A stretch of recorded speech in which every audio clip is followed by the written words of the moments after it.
Good morning students, how are you? Fine, very well. चलिए बेटा, chapter 9 हम लोग कर रहे थे और आज चैप्टर 9 पर हमारा लेक्चर था। ठीक है, लास्ट ये हम लोगों ने जो हमारे इंस्टीट्यूशनल सोर्स थे फाइनेंस के, उनके बारे में डिस्कस किया था। Page number 185, rural banking, a critical evaluation. Topic मिला आप लोगों को। Rural banking in India has significantly expanded over time. India के अंदर रूरल बैंकिंग जो है वो टाइम के अकॉर्डिंग एक्सपेंड हुई। The expansion has been significant particularly since nationalization of major commercial bank in 1969। Bank का एक्सपेंशन कब से होना स्टार्ट हुआ? जब हमारी कंट्री में 1969 के अंदर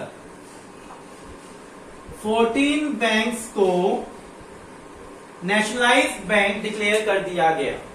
जब 1969 में हमारी कंट्री में 14 बैंक्स को नेशनलाइज्ड बैंक डिक्लेयर कर दिया गया, तब से हमारी कंट्री के अंदर बैंक्स का एक्सपेंशन हुआ।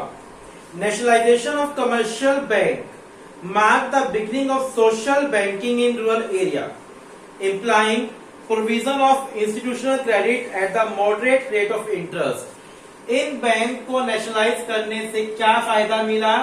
14 बैंक्स को नेशनलाइज करने से जो रूरल एरियाज में लोग रह रहे थे उनको अब इजिली फाइनेंस अवेलेबल होने लगा लो रेट ऑफ इंटरेस्ट पर, लो रेट ऑफ इंटरेस्ट पर। ठीक है, यहां आपको एक टॉपिक दिया है SHGS, self help groups and micro credit programmes. क्या टॉपिक है देखते हैं हम लोग। Self help groups and micro credit programmes are an emerging phenomenon in the context of rural credit। Self help group promote saving habit among rural household। जो self help group हैं, जो self help groups हैं, वो rural areas में रहने वाले लोगों में मोटिवेशन क्रिएट करते हैं कि आपको ज्यादा से ज्यादा क्या करनी है, सेविंग करनी है। पढ़ के देखिए, बहुत ही साफ और क्लियर मीनिंग लिखा है इस बंदे ने। Self help groups promote saving habit among rural household. जो रूरल हाउसहोल्ड है उनके बीच में सेविंग को इंक्रीज करने के लिए एनकरेज करने का काम करती है। Small savings are mobilised by the SHGs and offered as a credit to indifferent members depending on their need। जो उनकी स्मॉल सेविंग होती है, उस स्मॉल सेविंग को ऑफर करती है एज अ क्रेडिट। किसको? मेंबर्स को, डिफरेंट मेंबर्स को, उनकी नीड के according.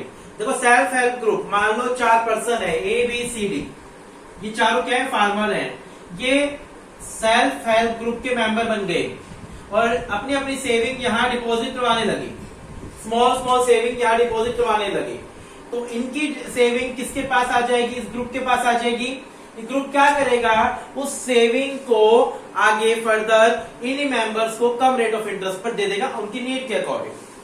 Credit is offered without any security.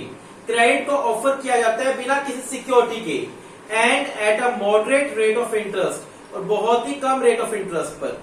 Presently more than 7 lakh, अब now more than 7 lakh SHGs are operating across different rural areas। Now 7 lakh से ज्यादा जो SHG ग्रुप्स हैं वो काम कर रहे हैं अलग अलग एरियाज में। Credit provision we known as a micro credit program। This program are becoming popular among small borrowers owing to their informal credit delivery mechanism involving minimum legal formality।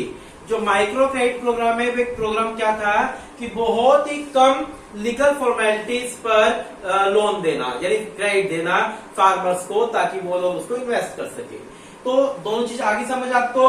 Self help groups क्या करते थे? ये encourage करते थे जो rural areas में लोग रहते हैं कि आप अपनी सेविंग को इंक्रीज करो, और उनकी सेविंग को उनके मेंबर्स के बीच में ही नीड के अकॉर्डिंग एज अ क्रेडिट दे देते थे, बहुत ही लो रेट ऑफ इंटरेस्ट पर। ठीक है, सेकेंडली जो क्रेडिट प्रोग्राम था वो माइक्रो क्रेडिट प्रोग्राम था। वो क्या प्रोग्राम था? जो बहुत ही कम लीगल फॉर्मेलिटीज के बेस पर था कि यहाँ पर मान लो किसी फार्मर को क्रेडिट चाहिए तो उसे बहुत ज्यादा लीगल फॉर्मेलिटी नहीं करनी, बहुत कम लीगल फॉर्मेलिटीज के ऊपर वो फाइनेंस गेट कर सकता है। Establishment of NABARD has made a substantial difference in the institution of rural credit. Rural financing has become much more organized than even before. कहता है नाबार्ड आने के बाद जो फाइनेंस का सिस्टम था, जो फाइनेंस प्रोवाइड करवाने का सिस्टम था फार्मर्स को, वो बहुत ज्यादा इंप्रूव हुआ। नाबार्ड ने बहुत ज्यादा इंप्रूव किया फाइनेंस के सिस्टम को। It is not denying the fact that institutional credit has gone a long way in liberating the farmer from the debt trap of mahajans and money lenders. जहां पहले महाजन लोग या मनी लेंडर्स जो थे, जो शोषण करते थे फार्मर्स का, अब उनसे बचाया जा सकता था। Also it is not denying the fact that institutional credit has promoted commercialisation of agriculture, but there is a flip side also. Deficiencies of rural banking system are equally glaring.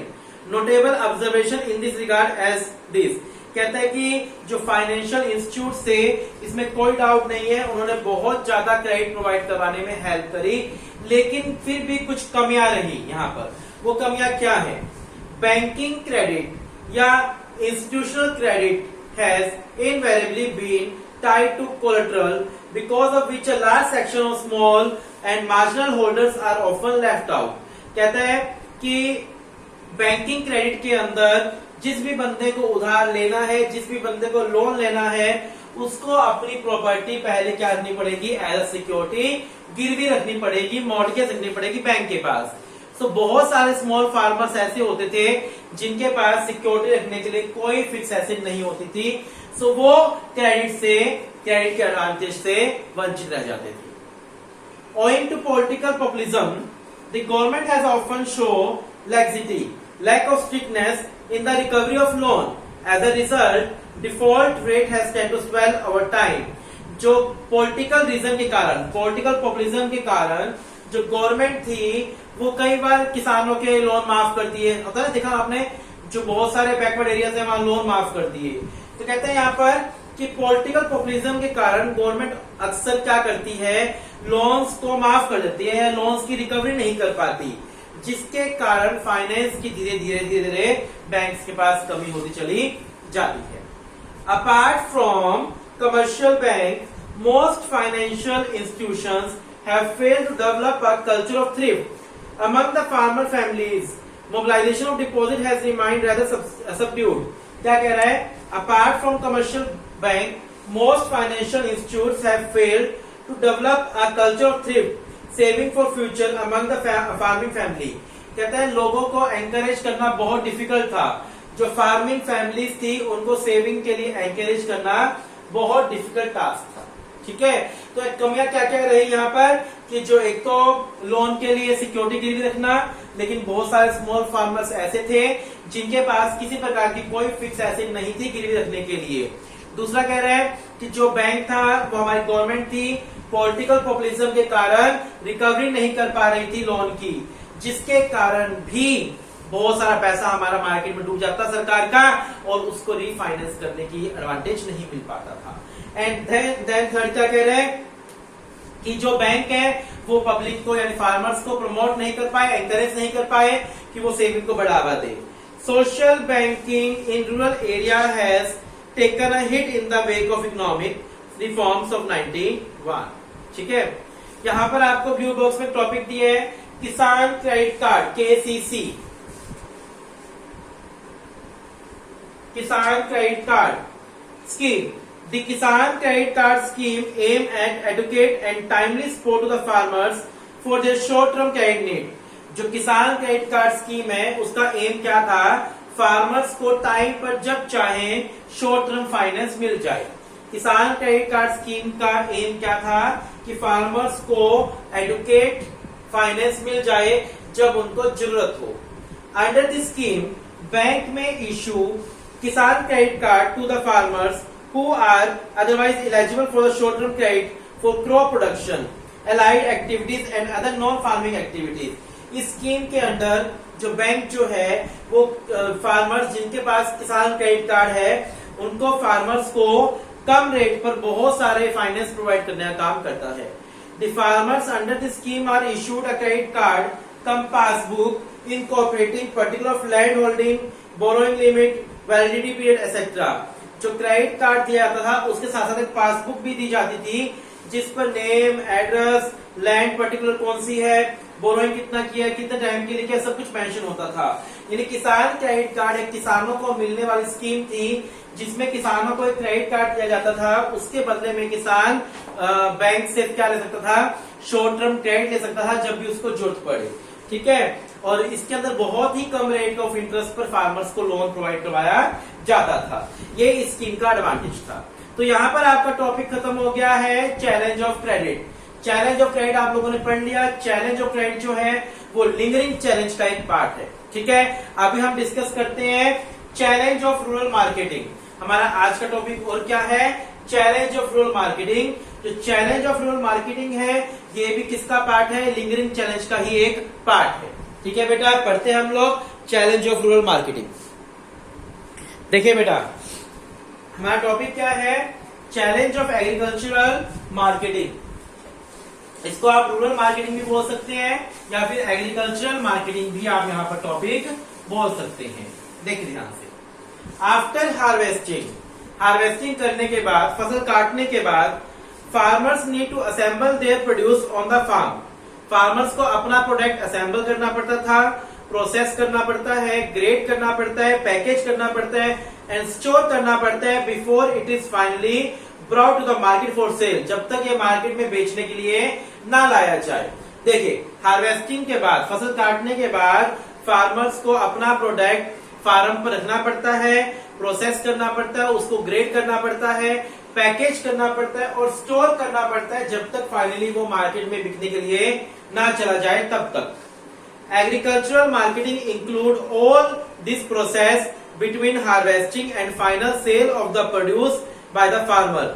So agriculture marketing के अंदर, agriculture marketing in सब activities को बोलते हैं। Agriculture marketing in सब activities को बोलते हैं जो हार्वेस्टिंग से स्टार्ट होकर गुड्स जब तक सेल ना हो जाए उसके दौरान किया जाता है। वो सारी एक्टिविटीज क्या कहलाती है, आपकी एग्रीकल्चरल मार्केटिंग कहलाती है।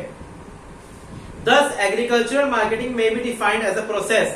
एग्रीकल्चरल मार्केटिंग एक प्रोसेस है। इसमें क्या क्या आता है, gathering the produce after harvesting, फसल को हार्वेस्ट करने के बाद, काटने के बाद इकट्ठा करना। प्रोसेसिंग द प्रोड्यूस, उसको सेपरेट करना, like separating the straw from the grain, अनाज में से वो डंडियां निकालना। Grading the produce according to quality, quality according grade देना। देन पैकेजिंग करना, देन स्टोर करना जब तक वो सेल के लिए मार्केट में ना जाए। And selling the produce when the price is lucrative, और जब उसका प्राइस सही मिले तब सेल करना। यानी ये सारी एक्टिविटीज किसका पार्ट है, ये एग्रीकल्चरल मार्केटिंग का पार्ट है। इन सभी एक्टिविटीज का जो प्रोसेस है, इन सारी एक्टिविटीज का प्रोसेस क्या कहलाता है, एग्रीकल्चरल मार्केटिंग कहलाता है। आगे बात समझ, एग्रीकल्चरल मार्केटिंग क्या है कि हार्वेस्टिंग से लेकर जब तक वो गुड्स फाइनली सेल ना हो जाए तब तक का process. Agricultural marketing does not simply refer to the farmers act of bringing their produce to the market for sale. It include all those activities या processes which help him getting best price for his produce.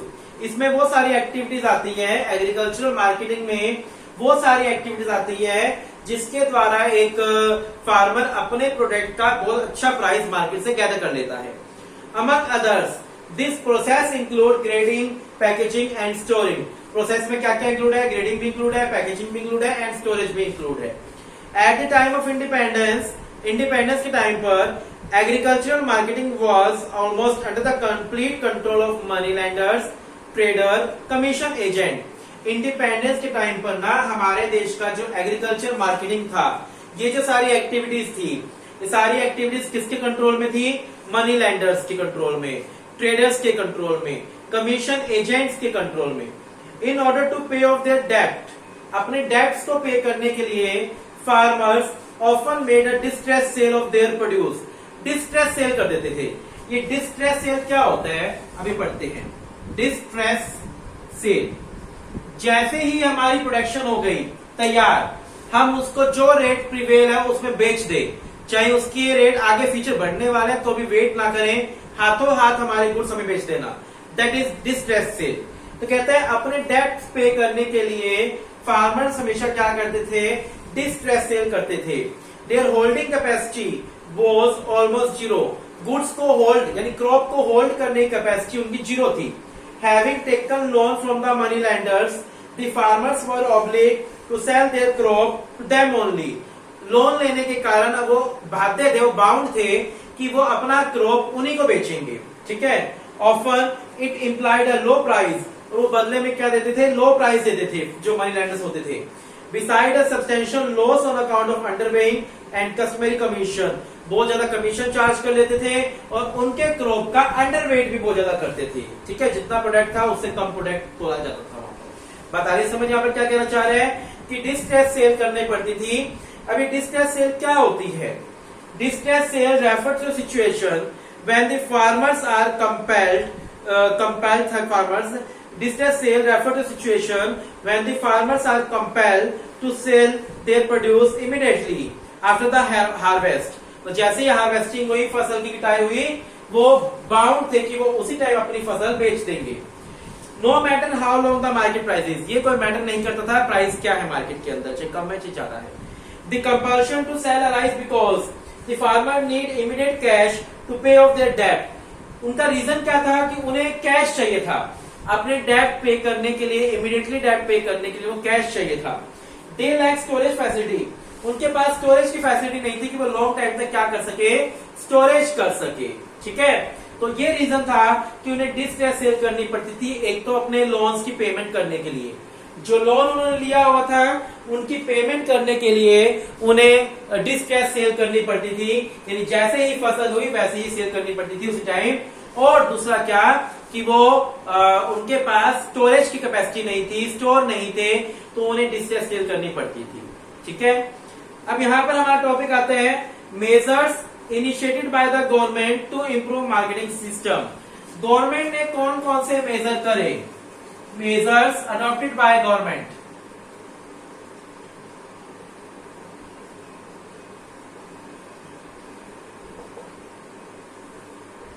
Measures adopted by government, government ने कौन कौन से measure adopt करे marketing system को improve करने के लिए। देखिए फर्स्ट वन, रेगुलेटेड मार्केट्स।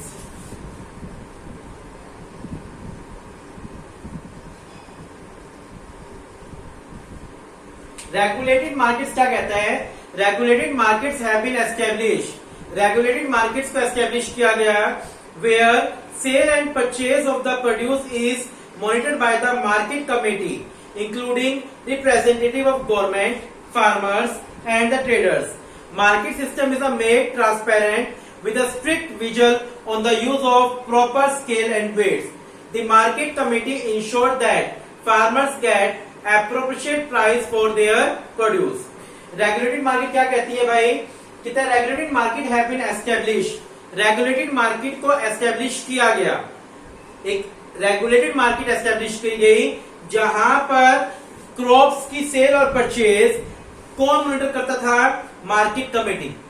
कितने में खरीदा जा रहा है, कितने में बेचा जा रहा है, मार्केट कमेटी जो है वो मॉनिटर करती थी क्रॉप्स की सेल एंड परचेज। और इंक्लूडिंग वहां कौन कौन होते थे, गवर्नमेंट के रिप्रेजेंटेटिव, फार्मर्स होते थे, ट्रेडर्स होते थे। Market system is made transparent with a strict visual on the use of proper scale and weight, proper तरीके से क्रॉप्स को मेजर किया जाता था, मापा जाता था, ठीक है।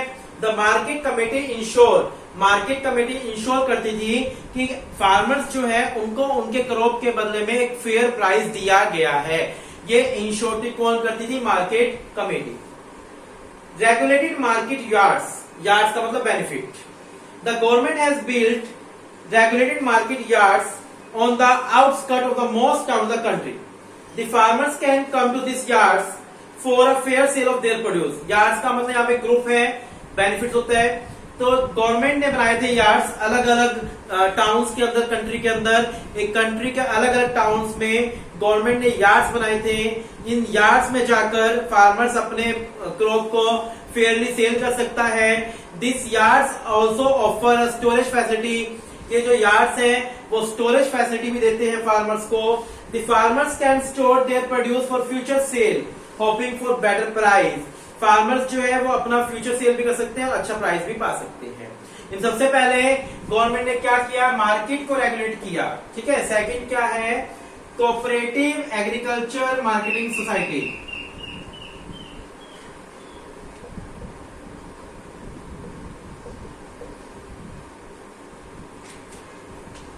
Cooperative agriculture marketing society.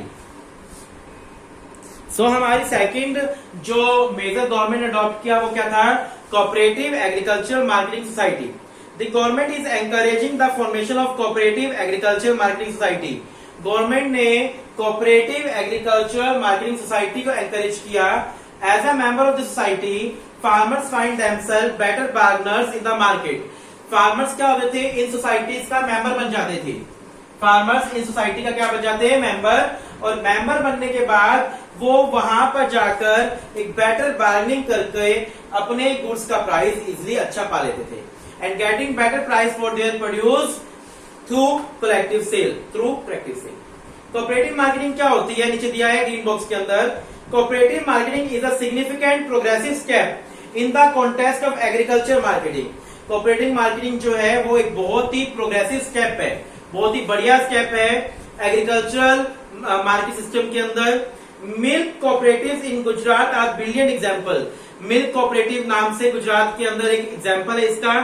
This cooperative have not only change the social and economic fabric of the economy of Gujarat. इस कोऑपरेटिव ने सिर्फ गुजरात की इकोनॉमिक और सोशल कंडीशन ही नहीं सुधारी, but also played a key role in the bringing about white revolution the country.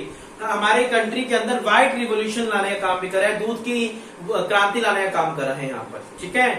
However, of late, some kinds have emerged in the system of cooperative marketing. These are poor condition between the marketing cooperating. क्या होती है, देखो cooperative marketing क्या होती है, मैं आपको समझाता हूँ। कोऑपरेटिव मार्केटिंग का मतलब क्या होता है, मान लो हम 4 लोग फार्मर है, ठीक है। हम मिलकर एक सोसाइटी बना ले और हमारे पास जो थोड़ा थोड़ा क्रॉप है ना उसको इकट्ठा करके ले जाए और अच्छे दाम उसके गेट करे। That is cooperative marketing. वो होती है कोऑपरेटिव मार्केटिंग, जहां अलग अलग फार्मर्स अपने क्रॉप को इकट्ठा करके एक सोसाइटी बना ले और उसको इकट्ठा बेचे ताकि उनको उसके क्रॉप के क्या मिले, बेटर प्राइस मिले। That is cooperative marketing society, cooperative agriculture marketing society, ठीक है। आज हम ये लोग 2 ही पॉइंट पढ़ रहे हैं, बाकी के टॉपिक हम लोग कल डिस्कस करेंगे, आगे का लेक्चर कल डिस्कस करेंगे। आज के लिए इतना बहुत है। Thank you, have a nice day.